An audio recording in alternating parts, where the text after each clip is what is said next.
जय भीम, नमो बुद्धाय। तर आज आपण बघणार आहोत धम्माचरण करणाऱ्याचे बोल सार्थक ठरतात।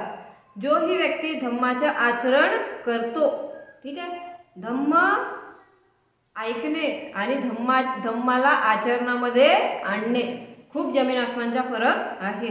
धम्म आपण कितीही ऐकला तरी इथून ऐकणार आणि इथून बाहेर गेल्यानंतर आपण विसरून जाऊ, तर त्याला काही अर्थ आहे का? काहीच अर्थ नाही आहे। परंतु आपण धम्माला जेव्हा आचरणामध्ये आणू तर त्याचा खूप जास्ती फायदा आपल्यालाच होणार आहे। आणि जो व्यक्ती धम्माचे आचरण करतो त्याचे बोल सार्थक ठरतात, म्हणजे तो जेही बोलतो त्याचे बोल सार्थक ठरतात, त्याची वाणी सार्थक ठरते। तर आजची आपली ही गोष्ट आहे छत्रपाणी उपासकांची गोष्ट। छत्रपाणी नावाची एक उपासक होती, उपासिका, त्या उपासकाची गोष्ट आहे। धम्मपदामध्ये गाथा क्रमांक 52 म्हटलेली आहे। यथापि रुचरं कुप्फं वनवंतं सुगंधकं एवं सुभासिता वाचा सफला होती सकुब्बतो। ह्या गाथेचा अर्थ असा आहे, ज्याप्रमाणे एखादे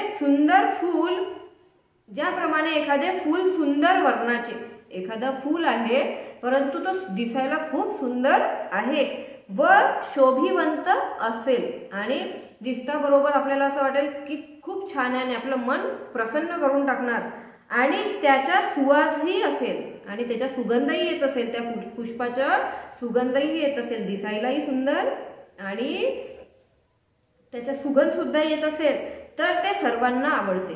असा फूल सगळ्यांना आवडते, ठीक आहे।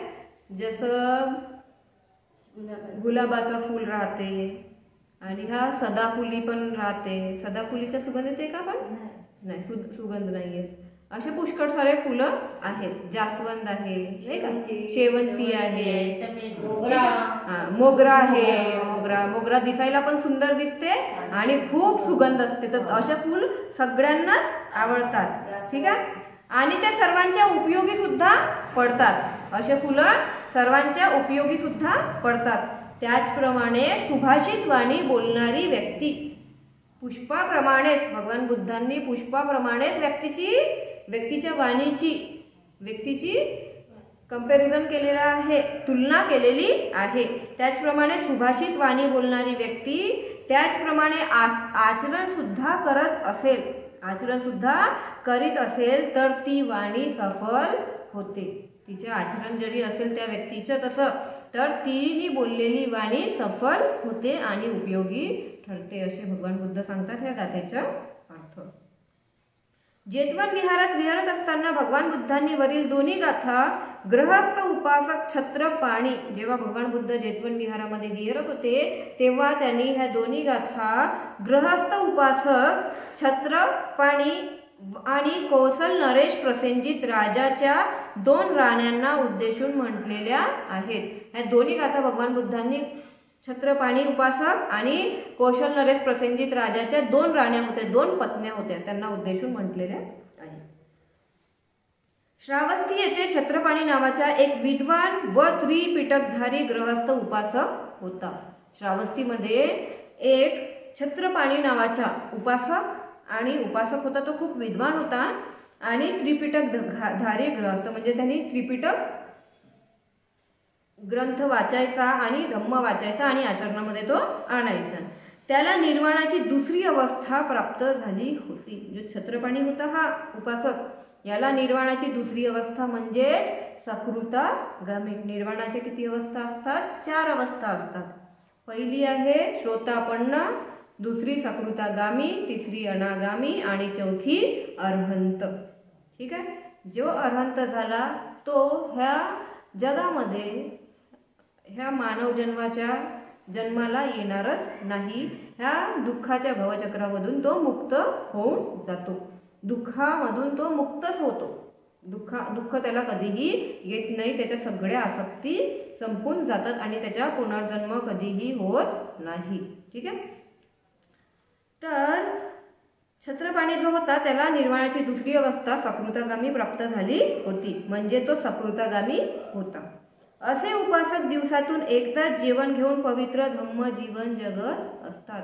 असे जे उपासक असतात ते दिवसातून फक्त एकदाच जेवण घेतात, एकदाच भोजन ग्रहण करतात आणि पवित्र धम्म जीवन जगत असतात. आताही बरेचसे उपासक उपासिका अशा आहेत की ज्या धम्माचं एवढं आचरण करतात की त्या अशाप्रमाणे आपलं जीवन व्यतीत करतात. असे पुष्कळसे उपासक उपासिका सुद्धा आहेत की जे ज्यांचे केस पण नाही आहेत, मुंडन केलेले आहे उपासिकांनी, असं मी बघितलेलं आहे. छत्रपाणी एकदा बुद्धाकडे गेला. एकदा काय झालं की छत्रपाणी बुद्धाकडे गेला. त्यांना वंदन करून धम्मश्रवण करण्यासाठी एका बाजूला तो जाऊन बसला. तिथे गेला बुद्धांकडे आणि बुद्धांना वंदन केलं आणि एका बाजूला जाऊन तो बसला. त्याच वेळी कौशल नरेश प्रसेनजित सुद्धा बुद्धांकडे आला आणि त्याच वेळी जेव्हा छत्रपाणी गेला त्याच वेळी कौशल नरेश म्हणजे कौशल राज्याचा राजा प्रसेनजित तो सुद्धा कोणाकडे आला, भगवान बुद्धाकडे आला आणि त्यांनी सुद्धा भगवान बुद्धांना वंदन केलं आणि बाजूला बसला. परंतु गृहस्थ उपासक प्रसेनजित राजाला बघून त्याला आदर देण्यासाठी उभा न राहिल्यामुळे राजाला त्याचा राग आला. परंतु जो गृहस्थ उपासक राजा होता प्रसेनजित, त्याला राग कशाचा आला की मी भगवान बुद्धांना वंदन केलं आणि हा जो गृहस्थ उपासक आहे छत्रपाणी याने मला बघितलं आणि याने मला बघून सुद्धा हा माझ्यासाठी उभा काही झाला नाही, म्हणून त्याला राग आला. बुद्धांनी राजाची रागीट चर्चा बघून ते राजाला म्हणाले.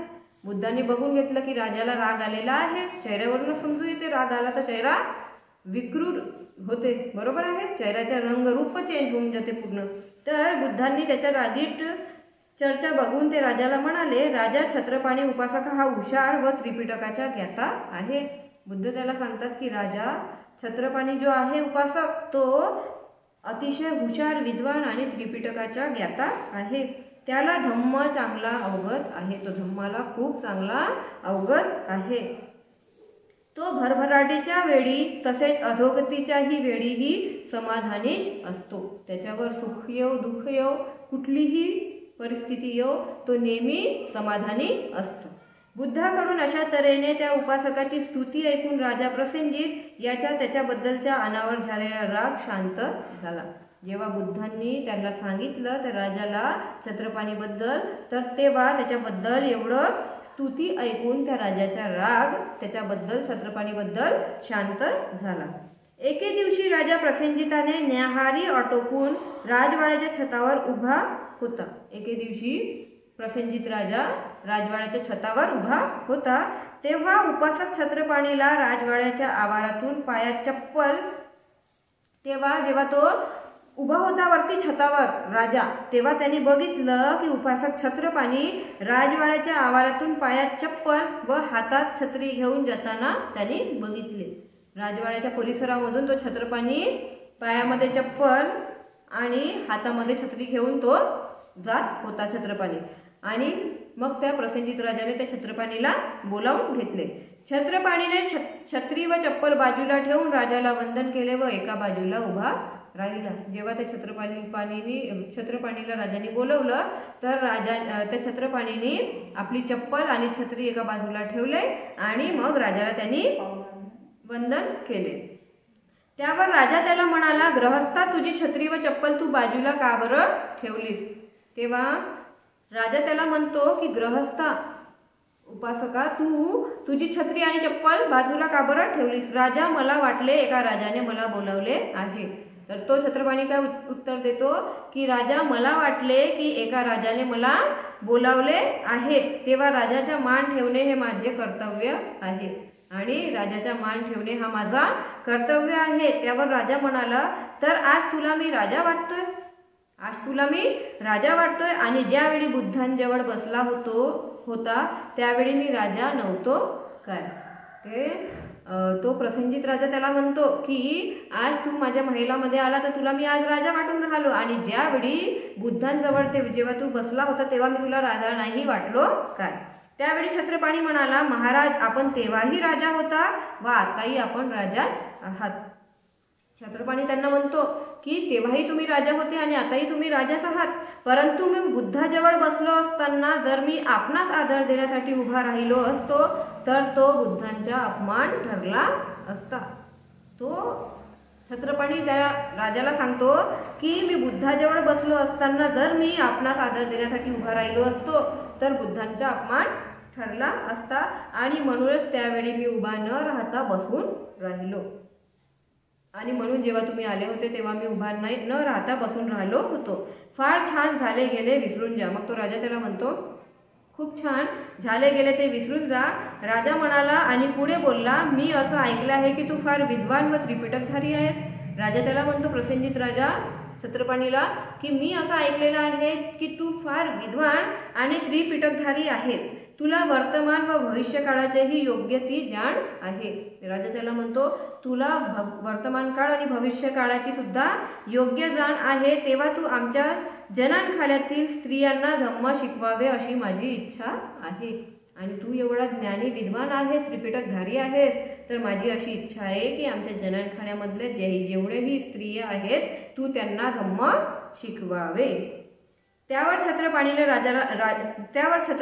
राजाला नम्र नकार दिला आणि सांगितलं, परंतु त्या छत्रपतीने नकार दिला आणि सांगितले राजा धम्मोपदेश करणे हे एका उपासकाचे काम नाही. राजा धम्मोपदेश करणे हे एका उपासकाचे काम नाही, ते फक्त भिक्खूचे काम आहे. अशा प्रकारे त्यांनी सांगितलं. कृपया ह्यासाठी एखादा भिक्खू शोधावा अशी विनंती आहे. कृपया धम्मोपदेश करण्यासाठी तुम्ही एखादा भिक्खू शोधावा अशी माझी नम्र विनंती आहे. नंतर राजाने छत्रपतीला जाण्याची परवानगी दिली व एका सेवकाला बुद्धांकडे पाठवून विनंती करण्यास सांगितले की मल्लिका आणि वासखतिया ह्या दोघ्याही राण्यांना भगवंतांचा धम्म पूर्णपणे जाणून घ्यायची इच्छा आहे. नंतर राजाने ते छत्रपतीला जाण्यासाठी सांगितले आणि आपल्या एका सेवकांना बुद्धांकडे पाठवलं आणि सांगायला लावलं की जी त्याचे 2 मल्लिका होता, राण्या होत्या 2, एक होती राणी मल्लिका आणि एक दुसरी होती वासखत्तिया, तिचे नाव होतं. ह्या दोघ्याही राण्यांना भगवंतांचा धम्म पूर्णपणे जाणण्याची खूप आतुरता इच्छा होती. आपण 500 भिक्खूंसह नियमित राजवाड्यात येऊन धम्म शिकवण्याची कृपा करावी. त्यांनी त्या सेवकाला सांगायला लावलं की भगवान बुद्धांसोबत 500 भिक्खूंना घेऊन त्यांनी राजगृहामध्ये यावं आणि त्या स्त्रियांना धम्म शिकवावे असं त्यांनी बोलायला लावलं. यावर भगवान बुद्धांनी राजाला संदेश पाठवला की कुठेही एकाच ठिकाणी धम्मोपदेशासाठी जाणे मला कठीण आहे. यावर भगवान बुद्धांनी राजाला संदेश पाठवला की एका ठिकाणी कुठेही जाणे मला शक्य नाही, कठीण आहे.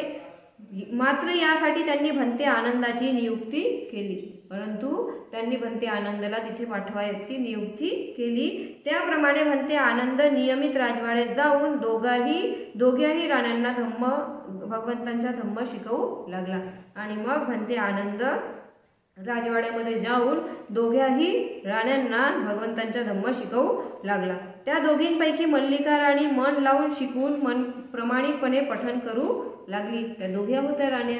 त्याच्यामधून मल्लिका राणी जी होती ती अतिशय मन लावून प्रामाणिकपणे पठण करू लागली. भगवान बुद्धांचं धम्म पाठांतर करू लागली आणि सजगपणे भगवंतांची शिकवण ती आचरणात सुद्धा आणू लागली. म्हणजे ती धम्म प्रामाणिकपणे पठण पण करत होती आणि आचरणात पण आणत होती. मात्र वासभक्तिया राणी यापैकी एकही गोष्ट करू शकली नाही. परंतु जी दुसरी राणी होती वासभक्तिया, ती यांच्यापैकी एकही गोष्ट नाही करू शकली. ना तिने भगवान बुद्धांचा धम्म पठणही नाही केलं आणि आचरणातही तिने आणला नाही. ती धम्म शिकून पठण किंवा आचरण यापैकी एकही गोष्ट अंमलात आणू शकली नाही. एके दिवशी भगवंतांनी भंते आनंदाला विचारले, आनंदा तुझ्या गृहिणी शिष्यांची धम्मातील प्रगती कुठवर झालेली आहे. एके दिवशी भगवान बुद्धांनी आनंद भंतेजींना विचारलं की तुझ्या जे गृहस्थ शिष्य आहेत त्यांची धम्माबद्दलची प्रगती कुठपर्यंत झालेली आहे. त्यावर भंते आनंद म्हणाला, भगवान दोघींपैकी मल्लिका राणी ही धम्म पूर्णपणे जाणून प्रामाणिकपणे मनन व पठन करून भगवंतांची शिकवण पूर्णपणे आचरण्याचा प्रयत्न करते. भगवान म्हणजे भंते आनंदांनी भगवंतांना सांगितलं की मल्लिका राणी जी आहे ती भगवंतांचं धम्म पठण पण करते आणि आचरणात सुद्धा आणण्याचा प्रयत्न करते, परंतु दुसरी राणी यामधून काहीही करू शकली नाही. जी दुसरी राणी आहे ती यामधून काही करू शकली नाही. आनंदाचे हे उत्तर ऐकून भगवंत म्हणाले, आनंदा, जो धम्म मी शिकवलेला आहे, भिक्खू आनंदाची हे उत्तर ऐकून भगवंत म्हणाले, आनंदा, जो धम्म मी शिकवलेला आहे तो धम्म ऐकण्यात, तो शिकण्यात, मनन व पठन करण्यात आणि तो शिकवण्यात तसेच आचरण करण्यात जर एखादी व्यक्ती प्रामाणिक नसेल, जो धम्म भगवंतांनी शिकवलेला आहे तो धम्म मनन व पठन करण्यात आणि तो शिकविण्यात तसेच आचरणात आणण्यात एखादी व्यक्ती प्रामाणिक नसेल, तर ती व्यक्ती त्या सुंदर पण सुगंधरहित फुलाप्रमाणेच निरुपयोगी आहे. तर अशी व्यक्ती सुंदर आणि सुगंधरहित पुष्प जो निरुपयोगी आहे, उपयोगात येत नाही, अशाप्रमाणे आहे. परंतु जी व्यक्ती माझ्या शिकवलेला धम्म प्रामाणिकपणे ऐकेल, जेही व्यक्ती भगवान बुद्धांचे शिकवलेले धम्म प्रामाणिकपणे ऐकेल आणि ऐकल्यानंतर शिकेल, पठण करेल आणि तो आचरणामध्ये आणेल, तर ती व्यक्ती त्या सुंदर व सुगंधरहित फुलाप्रमाणेच उपयोगी ठरेल. तर अशी व्यक्ती तो सुंदरयुक्त फुलाप्रमाणेच उपयोगी ठरेल व त्या बदल्यात भरपूर लाभ व विविध सुख तो प्राप्त करेल आणि त्याच्या मोबदल्यामध्ये त्याला खूप लाभ आणि विविध प्रकारचे सुख तो प्राप्त करेल. आणि हाच उपदेश देताना भगवान बुद्धांनी ह्या वरील दोन्ही गाथा उच्चारलेल्या होत्या. तर आज आपण बघितलं धम्माचं आचरण करणाऱ्याचे बोल सार्थक ठरतात आणि गोष्ट होती छत्रपाणी उपासकाची गोष्ट. साधू साधू साधू.